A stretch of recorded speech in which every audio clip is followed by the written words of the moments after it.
Olá, bom dia! Começa agora o Jornalismo em Pauta para estar a evolução constante. Começa o Jornalismo em Pauta nesta manhã de domingo, 14 de janeiro de 2024. Obrigado pela sua audiência e companhia. Vamos debater os fatos dessa semana pelo mundo, Brasil, repercussão estadual, regional e local a partir de agora. Eu sou Felipe Keller.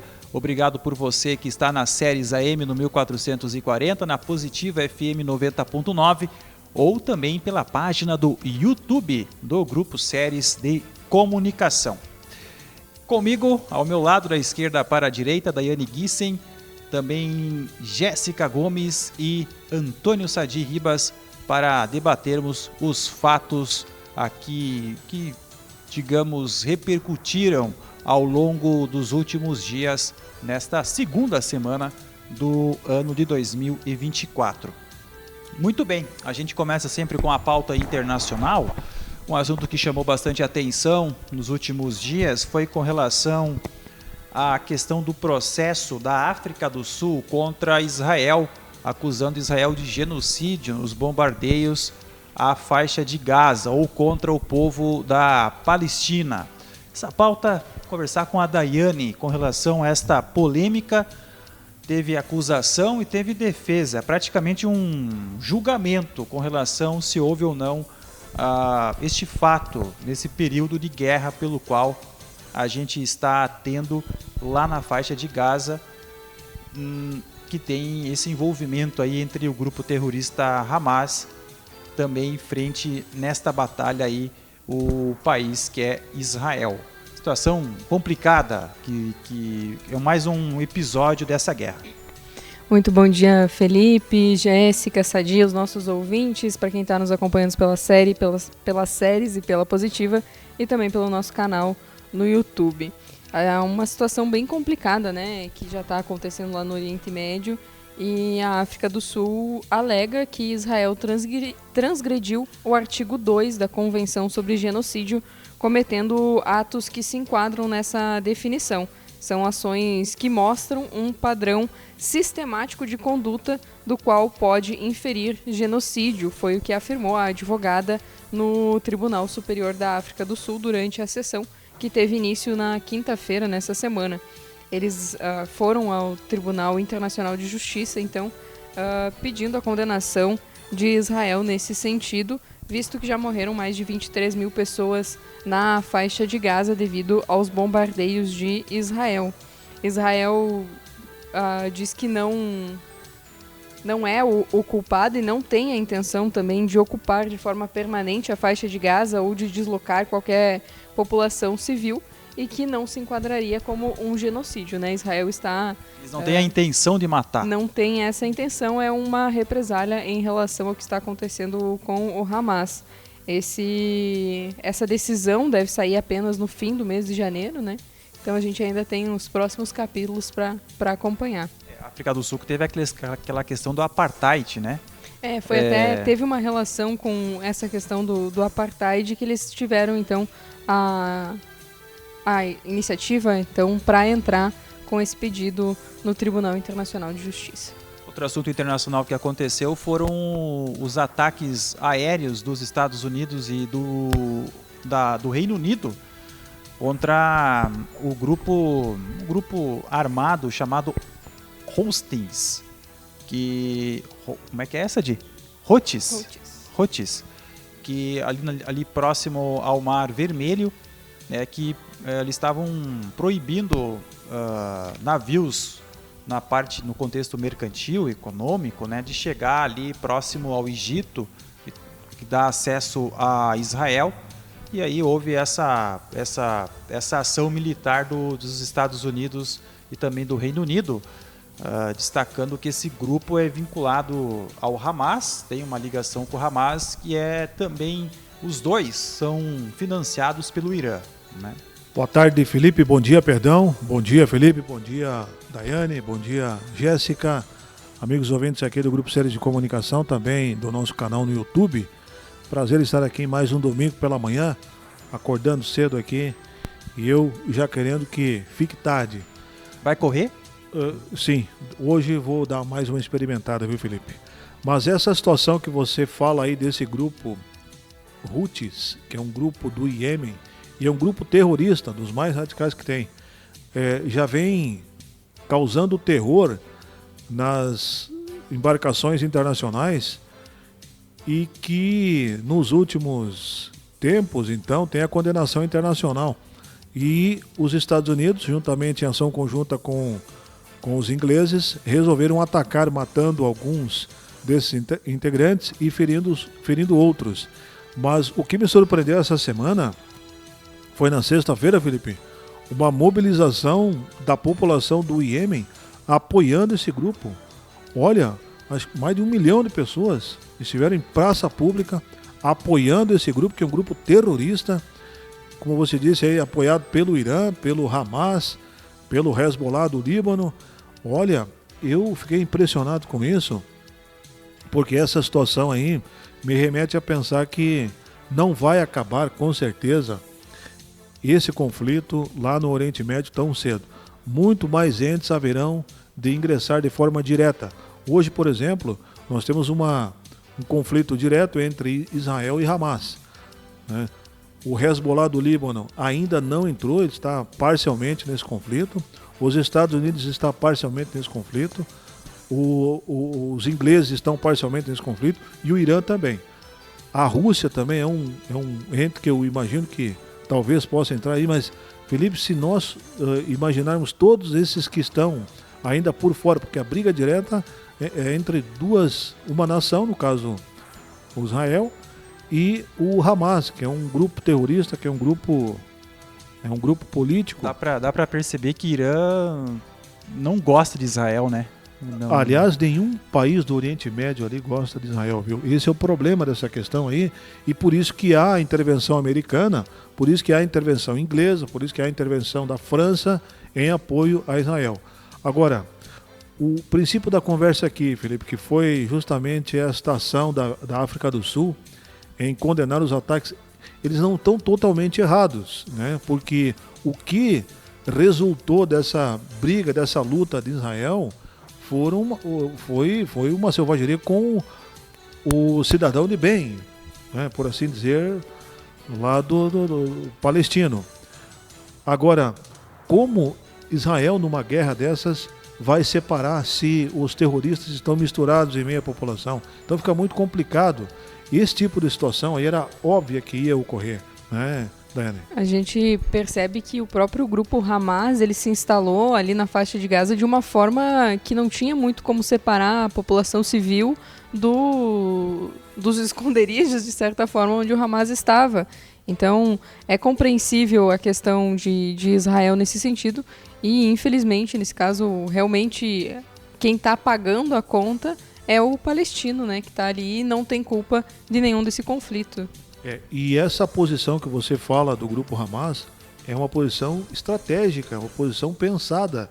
Eles estão justamente ali para colocar a população palestina como escudo humano, né? Esse é o verdadeiro objetivo deles. A gente teve aqui no Brasil, já faz um tempo, um dos filhos de um dos comandantes do Hamas, que esteve aqui falando com a comunidade judaica, que ele disse exatamente isso, que o Hamas utiliza o povo palestino como um escudo humano para camuflar as barbáries feitas lá. E a gente volta a bater na mesma tecla aqui. É claro que o Hamas não teria condições de enfrentar, né, de igual para igual, um conflito contra Israel. Não tinha. A única forma é fazer terrorismo. Das duas formas, terrorismo contra o povo de Israel e terrorismo também contra o seu povo, contra os seus concidadãos, que são os palestinos. Então, se eles quisessem brigar com Israel, que eu acho um absurdo qualquer tipo de conflito, né, que fossem para um campo aberto, que fosse para outro, mas não em meio ali à civilização, ao povo de bem, o povo palestino, que não é tudo isso aí que por exemplo,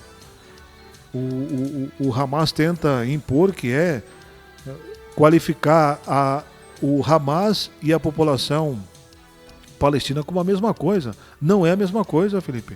O Hamas é um grupo terrorista e, como terrorista, deve ser tratado. O problema é que está no meio da população e não sai do meio da população. Outro assunto internacional é a questão da violência no Equador, que teve essa semana, o crime organizado que vem dominando lá o país. O Equador é uma passagem para o narcotráfico aqui na América Latina, né? Então isso mostra o quanto o crime organizado é forte e, claro, com base na questão da droga, né? O tráfico de drogas. São 23 grupos de narcotráficos que atuam no Equador. É muita gente, é muito bandido, né? O país todo é bandido, né? É inadmissível um negócio desse. O Equador está justamente fazendo divisa com o Peru e com a Colômbia, né? 2 países que produzem muita droga e encontraram, Felipe, no Equador um campo fértil, um terreno fértil ali para progredir. Mas principalmente, Felipe, o Estado negligenciou, né?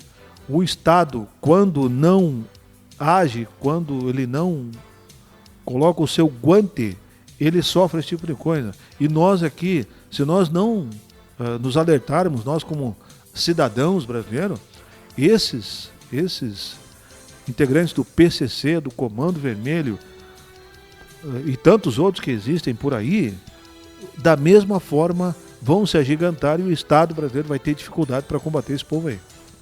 São os poderes paralelos que existem, infelizmente, aqui no Brasil também, né? E também em alguns países aqui, a parte dos países latino-americanos, Colômbia, Equador, Bolívia, Peru, Paraguai, enfim, são aí a questão da organização do crime organizado, que é uma força paralela que tem um poder imenso, muito com base na questão da droga ilícita. O Jornalismo em Pauta prossegue nessa manhã de domingo agora sai dessas notícias que aconteceram ao redor aqui do mundo, e a gente chega agora para o Brasil com pautas nacionais. Uma das polêmicas que está acontecendo nesse começo de ano é com relação ao futebol brasileiro. O Dorival Júnior foi apresentado na última sexta-feira como o novo técnico da seleção brasileira, mas a Confederação Brasileira de Futebol, como podemos resumir, é uma bagunça ou um mau exemplo a não ser seguido por entidades de cunho privado aqui no país. Quem vai trazer essa pauta com mais detalhes, a questão da seleção, crise na CBF, é Jéssica Gomes. Tudo bom, Jéssica? Tudo bem, Felipe? Bom dia, Dai. Bom dia, Sadia, aos nossos ouvintes e internautas. Isso aí, o Dorival foi anunciado, né, no meio de uma disputa política lá na CBF, né, pelo comando também da entidade, que tem essas dificuldades para definir um coordenador técnico. Dorival Júnior, então, ele começou a sua jornada na seleção nesta última semana, né? O presidente da entidade, ele esteve presente, o Edinaldo Rodrigues, que ainda encontra essas dificuldades na busca por um coordenador para a seleção. A ideia é ter uma definição em breve. Ele tentou acumular as funções, né, mas viu que não daria muito certo. Prometeu mais diálogo na volta dessa cadeira aí ao longo dos próximos dias. Ficou pensando também em Felipe Luiz, desse Flamengo, que se aposentou dos gramados no final do ano passado, né, mas ele recusou o convite neste momento. Pretende ser técnico e virar dirigente poderia atrapalhar esses planos no momento, disse o Felipe Luiz, que se aposentou no ano passado. O que tem que ser distinguido aí dessa situação apresentada por vocês dois é basicamente a crise técnica que o Brasil está passando e o Dorival Júnior agora como técnico. A seleção brasileira não é o que representa a sua direção, esse cidadão que você citou aí, que é o presidente da CBF. A seleção brasileira é um produto nacional, é o orgulho do Brasil. Com certeza a direção da CBF não traduz em nenhum orgulho para o cidadão, para o torcedor do Brasil, de clube, para o brasileiro como tal. É uma balbúrdia, com certeza uma trupe que está lá, que não representa o futebol e, sobretudo... O Ricardo Teixeira, se sair do Brasil, ele é preso, né? Exatamente. Presidente da CBF. Entre outros, Del Nero também, Ricardo Teixeira também, E João Avelange também, que eu admirava João Avelange. Tem um ex-presidente da CBF que está preso nos Estados Unidos. Ainda continua preso. Não me lembro, não me vem agora, mas está preso lá. Um velho de 80 e poucos anos. O que quer um velho nessa idade, tu ser um marginal, tia? Tá na hora de se aposentar, né, Daiane? Pelo amor de Deus. Se for marginal a vida inteira, ainda velho com 80 e poucos anos preso. Mas enfim, isso é que nós temos que distinguir. É duro você torcer por uma seleção. É o Marinho que é o Marinho que está preso. Uhum. Acho que é Ricardo Marinho o nome dele, né?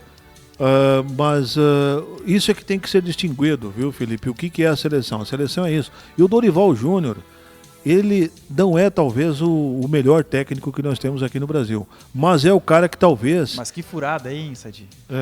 Ele pegou uma barca furada. Mas eu acho que ele, pela postura dele, como cidadão, como técnico, eu acho que ele vai dar uma contribuição para o Brasil nesse momento. Porque o Brasil precisa muito mais que um técnico agora, um técnico de futebol. Precisa um cara conciliador, precisa um cara que dê uma apaziguada nos ânimos, que faça com que os jogadores entendam o que é jogar na seleção brasileira. Que esses jogadores jogadores estrangeiros, porque a nossa seleção, ela virou uma seleção estrangeira. E quando eles vêm aqui para o Brasil jogar pelo Brasil, não fiquem mais interessados no churrasco que eles vão fazer com os amigos do que jogar pela seleção. Para eles é muito mais interessante reunir familiares, que eu acho importante, claro, num churrasco depois do jogo, do que jogar pela seleção.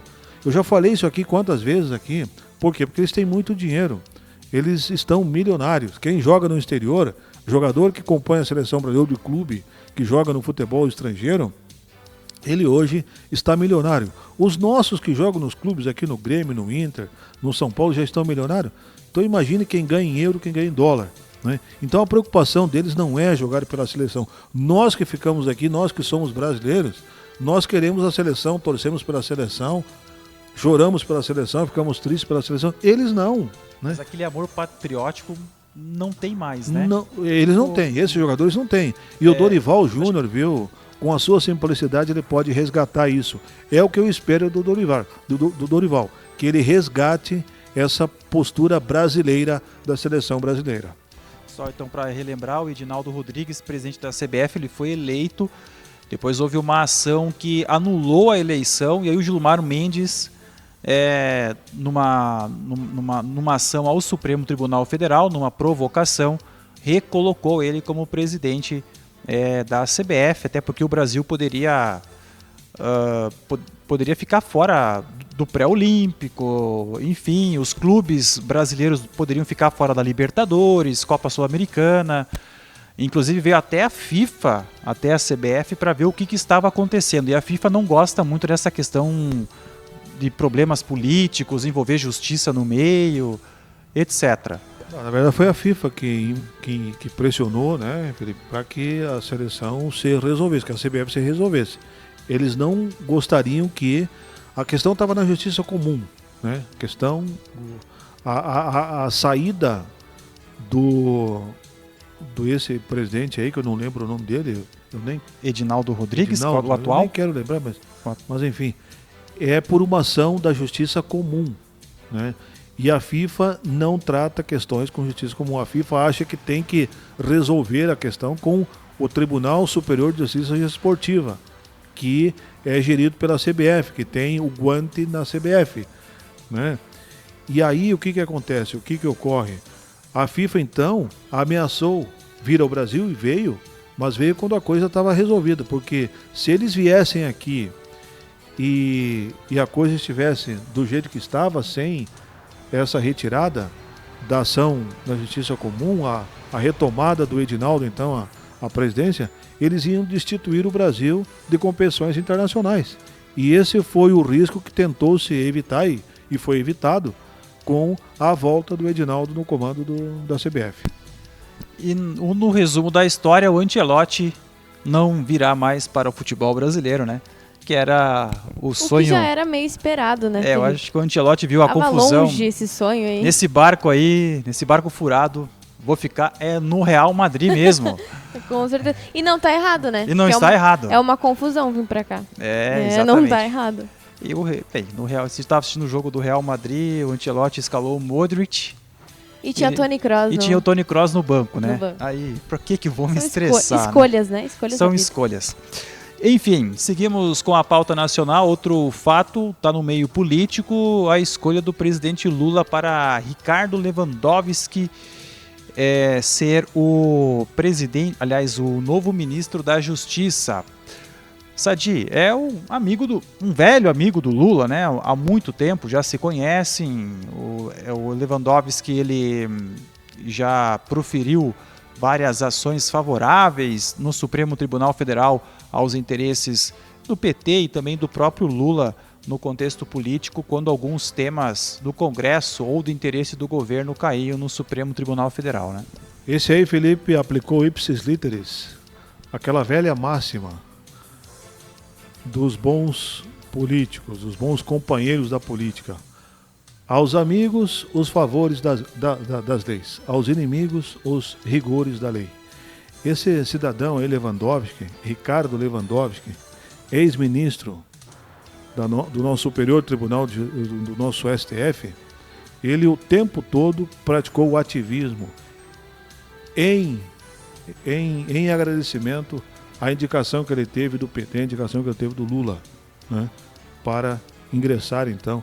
E agora com 75 anos, ele saiu porque tinha 75 anos, e o nosso Supremo só aceita até 75 anos. Aí saiu de lá. Eu acho que ele deveria descansar, dar oportunidade para outro, né?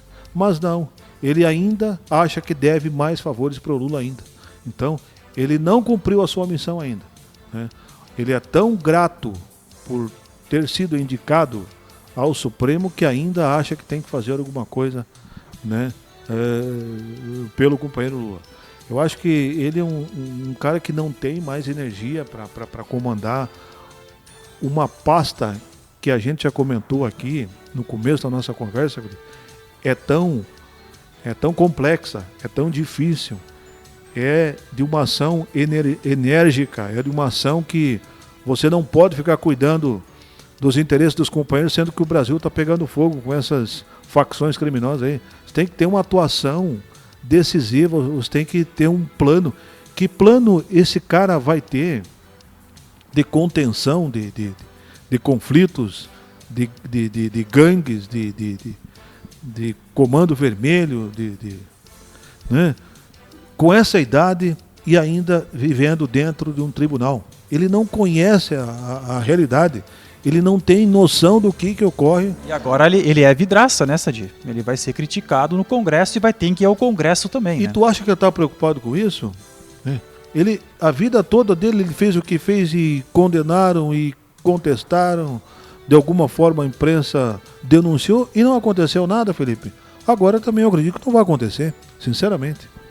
Vamos ver, né? Porque o Ministério da Justiça é importante, né? São as polícias civis, a investimento, Polícia Rodoviária Federal, as polícias rodoviárias nos estados, enfim, então a estrutura de segurança começa lá em cima no Ministério da Justiça. E claro, vamos ver o que vai acontecer, mas confesso que não estou muito entusiasmado do ponto de vista da estratégia que vai ser tomado tendo ele à frente do Ministério da Justiça aqui do país.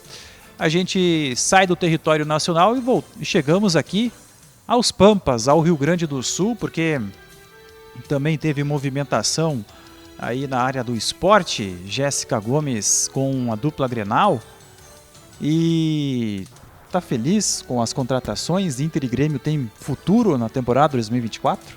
Eu acho que tem futuro, Felipe. O Internacional tá vindo com grandes reforços aí no ano de 2024. Está esperançosa? Esperançosa. Tentar um gauchão, pelo menos. Durante essa semana, o Inter, ele anunciou, não apresentou oficialmente alguns jogadores, né? Entre Tu eles... sabe que quem gosta de futebol faz falta um jogo do Inter e o Grêmio, né? Pra torcer ou pra secar. É verdade. Faz falta. Faz falta, né? Faz falta, faz falta. Na sexta-feira, então, o Lucas Alari foi apresentado oficialmente, né? Ele foi recebido na quinta-feira com uma mobilização da torcida no aeroporto. Também chegou nessa semana o meia o meia do Atlético Mineiro, o Johan, Johan. com contrato assinado até 2025, né? O Johan chegou então no Internacional. A gente também tem a contratação do Robert Renan, né? Na semana passada ainda ele chegou ao Internacional. Ele veio da Rússia. Tem o Alário. O Alário. E a expectativa é o colombiano Borré. Expectativa, né? Expectativa para ver se realmente... O tricolor, o Marquezinho, o goleiro da Argentina. O goleiro argentino de 35 anos, também numa idade já... O Soteldo, atacante, que veio do Santos. Isso e aí. o Dodge. E o Dodge. O Grêmio ficou nessas 3 contratações até agora, né? Mas o Grêmio vai ter que achar um centroavante para Libertadores, né? Claro, substituir o Soares é complicado.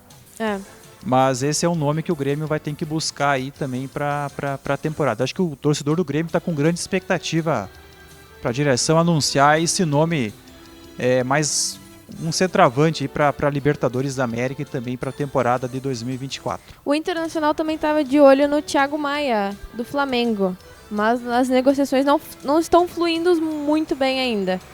Então, não é um jogador barato, né? Não é um jogador barato, então... E também vindo do Flamengo, né? Não tem como baixar muito o valor, não tem. Não é uma situação, digamos assim, fácil, né? No caso do Borré ali em específico, ele tem contrato de empréstimo com o Werder Bremen. Isso aí, da Alemanha. Da Alemanha. Então, se não vier agora, vai vir no meio do ano.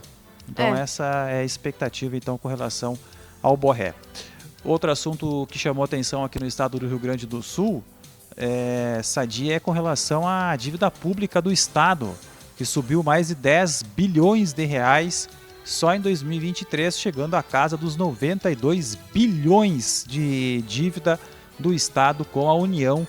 É uma dívida praticamente impagável do ponto de vista financeiro do estado, ou claro, ou com suaves parcelas de 2 bi, 3 bi, enfim, ou parcelas milionárias ou renegociar, né, conforme algum atrativo de mudança de lei para que o governo consiga alguma isenção, alguma situação para que consiga diminuição e quitar essa dívida com o governo federal. Destacando que essa dívida não é do governo Eduardo Leite agora, é uma dívida aí de 4, 5 décadas da história aqui do Rio Grande do Sul.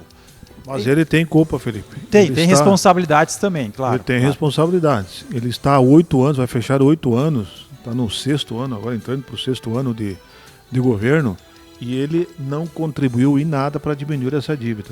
Esse é o problema, essa é a questão. Não é dele a dívida, com certeza, ele só fez parte dela, e ele teve algumas oportunidades para justamente tentar negociar essa dívida, tentar reverter esse quadro. Eu poderia citar inúmeras oportunidades que ele teve aqui. E ele não fez nenhuma, não agiu nenhuma. Ele simplesmente resolveu governar. A proposta dele como candidato, a proposta dele como candidato não foi o que ele aplicou quando governador. Esse é o X da questão, esse é o problema. Quando ele era candidato, ele tinha solução para tudo, inclusive para a dívida. E não aumentar imposto, né? E na hora do pega para capar, como se diz, que é o que ele manda, que é o que ele é o governador agora, ele está preocupado em casar, em estabelecer a união estável dele, com o namorado dele. Então, esse tipo de situação aí é que o eleitor do estado condena o nosso governador. Eu reputo, Felipe, e essa semana que passou aí, ele ainda foi fazer política lá em Brasília. Ele estava de férias, deixou as férias para ir naquele aniversário do 8 de janeiro, né? Do dia 8 de janeiro, né? E foi lá, fez vídeo e tal. O cidadão que é o cidadão consciente sabe o que aconteceu lá, sabe o que significa aquele ato que a gente apreciou lá. Não precisava o governador ir lá fazer um vídeo. Vandalismo? Foi vandalismo, né, Sadia? Invasão e vandalismo. Um vandalismo. O que estão tentando atribuir de golpe, de terrorismo, isso aí terrorismo não se faz dessa forma. Terrorismo se faz o que a gente comentou aqui no começo, com esses elementos lá do Oriente Médio. Esses sim são terroristas. O que aconteceu ali, né, é totalmente condenável, né, sob todos os aspectos, não deve ocorrer, só que o tratamento que está sendo dado é que está errado, está sendo equivocado.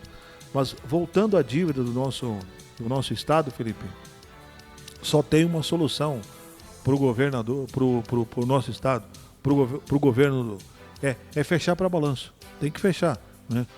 Vai chegar um ponto que o Estado vai colapsar. Não vai ter condições mais de seguir prestando a função primordial do Estado, que é prestar serviço ao seu cidadão. Essa dívida, ela já é impagável nas condições que está aí. E quanto mais protelar essa situação aí, mais ela vai aumentar. Outra coisa, agora o Estado está recebendo os 4 bilhões e 100 milhões que recebeu da privatização da Corsan. Esse dinheiro vai para o ralo, vai ser pago, senão, claro que não vai dar para pagar toda a dívida, mas parte dele vai ser pago para essa dívida. Eu tô curioso para saber o que ele vai fazer com esse dinheiro aí. Porque o governador, Felipe, ele tem pretensões de ser candidato nas próximas eleições. Presidenciável. Ele não vai pagar nem a parte, eu penso, e eu imagino, estou fazendo uma ilação aqui, que ele vai dar uma tapada com o sol da peneira, com o sol, com a peneira, com esse recurso aí de 4 milhões, e o resto ele vai aplicar em fazer politicagem como ele tentou fazer no primeiro mandato dele, incentivar aluno para ir para a escola, que eu acho que se o aluno, Felipe, não tiver o incentivo dos pais para frequentar o ensino médio, né, nas escolas estaduais, né, se ele fizesse, por exemplo, reformas em escolas, já era uma grande coisa. Mas ele quer fazer politicagem. Qual é que é a maior politicagem ainda? Tu não reformar a escola que está caindo aos pedaços e aí você querer incentivar o aluno que vai para a escola, né? Isso não existe, né? Eu estou um tanto quanto belicoso hoje, não sei, mas essa situação é irritante, viu, Felipe? Um governo populista que nem ele, querendo fazer politicagem, se autopromovendo para daqui às eleições de 26 ele ser candidato. A tua crítica é o discurso não transparece a atitude na prática. Na prática, são outras ações. É bem isso aí, é que nem a avestruz, ou que nem o quero-quero, ele coloca o ovo aqui e canta lá do outro lado. É bem isso aí. É isso. Bem, vamos seguindo com o jornalismo em pauta aqui pela região do Alto Jacuí. Daiane, nós tivemos as posse dos conselheiros tutelares Santo Antônio, Carazinho, Não Me Toque também, Vitrogref, Lagoa.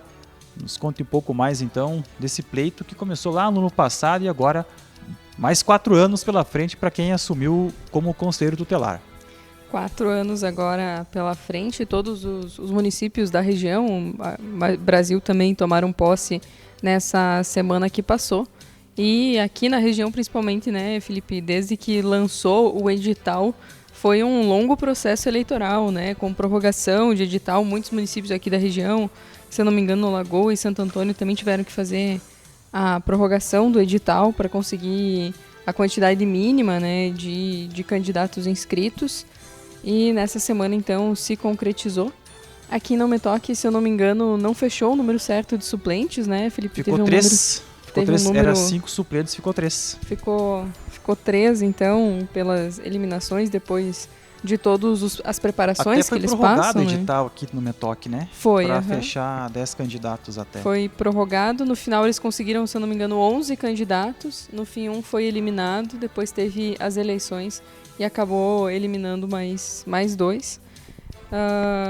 Todas as posses ocorreram em horários diversificados aqui na região, mas todos os conselheiros, então, começam a trabalhar agora por 4 anos até a próxima eleição. É uma responsabilidade, né? Um trabalho, eu não sei se em outros municípios é remunerado, mas aqui no Metoque, acho que também é, né? Sim, é remunerado. É remunerado. É um salário considerável, né? Mas é uma responsabilidade muito grande, né?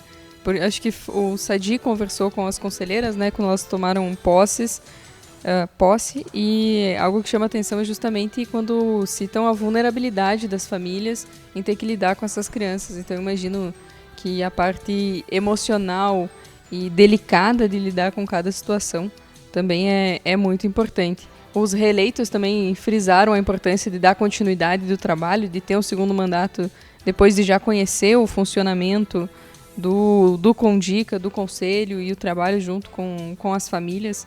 Então, imagino que os próximos 4 anos vão ser ainda mais produtivos, visto os reeleitos também, né? Daiane, o que surpreende a gente no Conselho Tutelar aqui de Inhametoque é o fato de a gente conversar com eles e eles falarem assim, coisas horríveis de que ocorrem no nosso seio familiar aqui no município. E isso que eles não contam nem a metade do que ocorre nos bastidores, que eles não podem contar. Mas o que eles contam, o que eles falam, o que eles podem falar, até onde eles podem falar, é surreal. A gente não imagina que esse tipo de situação ocorre aqui, né? Numa sociedade pacata, numa sociedade ordeira como a nossa, tal são os problemas que nós temos com crianças e adolescentes. É impressionante. Uma realidade que está mais próxima do que a gente imagina, né? Ou percebe no dia a dia. Eu imagino, então, aqui nós não temos problemas, assim como o Passo Fundo tem, problemas sociais, né? Carazinho, acho que tem um pouco também, né? Não é tanto como o Passo Fundo. Claro que isso, proporcionalmente falando, depende muito do tamanho da população, né? Então, quanto maior, mais essa vulnerabilidade social ela ocorre. Mas aqui no Inhametoque nos surpreende, sinceramente, a mim pelo menos surpreende. Esse tipo de relato, o que eles falam, principalmente no que se refere à situação de abuso sexual, isso é terrível, não dá para admitir um negócio desse contra crianças e adolescentes. Casos no seio familiar, na própria família ali, ocorre esse tipo de coisa, não dá para entender um negócio desse. Então, essa função de conselheiros aqui é primordial para debelar esse tipo de situação aí e no mínimo, ser uma espécie assim de contencioso para que essa situação não evolua mais do que a gente tem conhecimento, porque a função do conselheiro tutelar é essa, é evitar que isso se transforme numa bola de neve, evitar que se transforme num monstro e que daí a gente perca o fio da meada e não tenha mais condições de reparar isso. Gustavo, temos quantos minutos aí? Gustavo está na técnica, faz parte também. Quanto? 8 minutos? Então vamos seguindo para a reta final do Jornalismo em Pauta, aqui no Grupo Séries de Comunicação. Neste domingo, logo mais, tem transmissão, rodada do Campeonato Municipal, transmissão do futebol aqui do Grupo Séries, Jéssica, lá no bairro Jardim. No bairro Jardim, a gente tem a transmissão, Felipe, entre Planaltina e Guarani. A partir das 16h45 começa o jogo. É claro, a nossa transmissão começa aí um pouquinho antes, começar no segundo tempo do primeiro jogo de domingo, que é a ALC contra a equipe do Juventude, que é a partir das 3 horas também no campo da Jardim e também no domingo. Então, 2 jogos aí que fazem essa tarde de domingo aqui do Grupo Séries de Comunicação. Então, através do nosso canal, @canal Grupo Séries, você acompanha tudo, essa cobertura aí completa. Samir vai narrar o jogo, vai ficar nas filmagens, rede social. Filmagens e redes sociais. Vou ficar lá no campo na reportagem desta vez. Achei que era jogando. Só no videogame. E o Sadi vai estar de folga. Sadi tá de folga? Tá de folga. Vai ficar acompanhando a gente no YouTube? Isso. Ou vai dar uma olhadinha no jogo, né? Pode ter essa possibilidade também. Então todos estão convidados a assistir na página do YouTube ou a acompanhar ouvindo a partida entre Guarani e Planaltino. Daiane, aqui em Inhametoque nós tivemos então a entrega dos alimentos do show do Amado Batista e também da banda Rainha Musical nos 69 anos do município de Inhametoque. Foram 11 toneladas, né, Felipe, entregues para as entidades. Foi entregue a PAI, ASBAN, Hospital Alto Jacuí, que receberam então esses alimentos que fazem toda a diferença, né? Se eu não estou enganada, um pouco antes deles fazerem a entrega oficial, nós conversamos com o secretário Zuzu e falou que os alimentos, além de ser separados para as entidades, também foram pensados no uso que cada entidade faria sobre isso. Por exemplo, no lar do idoso seria mais farinhas e coisas, porque eles fazem pães. Então, teve todo um cuidado nessa separação, toda a questão social voltada para as entidades e também um cuidado especial ao que cada entidade necessita, o que torna ainda mais louvável, né, todo esse cuidado com as entidades. Antônio Sadi Ribas, suas considerações finais. Até te perguntar, está no ponto de vista otimista com relação à colheita do milho no final desse mês aqui na região, em Não Me Toque, e também o apontamento final do Jornalismo em Pauta, Sadi? Felipe, essa semana que passou aí, ela foi uma semana dura para a agricultura, sinceramente. As plantas que estão a campo, que estavam habituadas a muita água, né, quase se afogar em água, a semana passada tivemos poucos milímetros de chuva. Essa semana que passou uma garoa, então a coisa começa a recrudescer. Some-se a isso, Felipe, semana passada nós denunciamos aqui com o presidente do sindicato uma situação de tombamento do milho, um milho híbrido que teve problemas. Nessa semana que passou agora, esteve presente aqui o vice-presidente da FETAG, o Eugênio Zanetti. Nós conversamos com ele aqui no Grupo Séries, trouxemos a palavra dele com relação a esse tema. Ele não propalou o nome dessa empresa que fornece esse milho híbrido que está com esse problema. Não é uma situação localizada aqui na nossa região, é uma situação que se verificou em todo o estado, esse problema, e ela vem no sentido assim de agravar ainda mais essa situação do milho. O milho aqui, que eu imaginava que seria uma safra muito boa, dependendo do ponto em que ele está, ele é um baita do milho, produção total.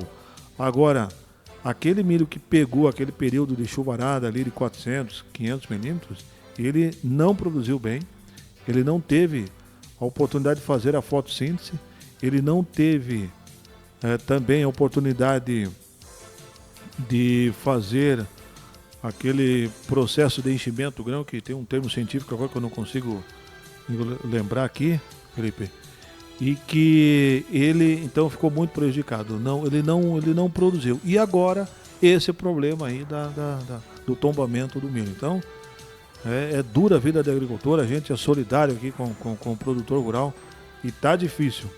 E eu pensei que esse ano fosse um ano na sua integralidade, assim, de uma performance boa para o agricultor, porque é um ano com El Niño, e El Niño, em última análise, quer dizer bastante chuva. Nós tivemos bastante chuva, só que em excesso e em pontos específicos. Agora, nesta semana que passou, então, já precisa uma chuva para soja. Essa chuva não veio, né? Tem-se a expectativa que a partir de amanhã, no final do dia de hoje, né, hoje domingo, início da madrugada de segunda-feira, já tenhamos chuva. Tomara que venha essa chuva, porque nós precisamos. A insolação, apesar que essa semana que passou aí não foi tão forte, a insolação que se faz aí é impressionante. Eu entendo como as plantas aguentam. Isso precisa de muita chuva, de muita umidade. Tomara que ela venha.